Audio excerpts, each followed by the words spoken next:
Hello to all my viewers. This is Dr. Dhaval Maheta, and today we will understand the feature Format Painter in MS Excel.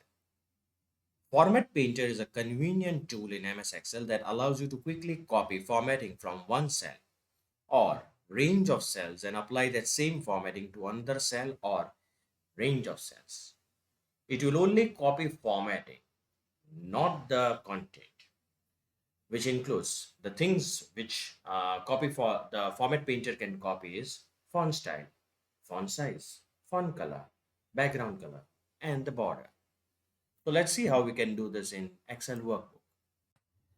Now we want to copy the formatting of this cell into other cells. You can press it one time or you can press it two times. Now, depending upon this, the Painter function will get active. If I activate it one time, only one click, so I'll be able to copy the formatting only in one cell. Done. You can see the icon of the format painter is gone. Now I double click.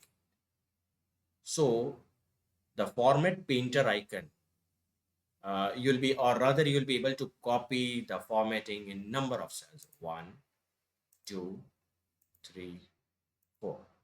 So make sure that how many times you press format painter. One time, only one time copying of the formatting will be done. If you press two times, it can be copied multiple times. So this was all about format painter option in MS Excel. For more videos on MS Excel, please subscribe my channel so that you can refer all the videos in my playlist. Please don't forget to like and share my videos. You can also follow me on LinkedIn, Twitter, and Instagram. Link given in the description box.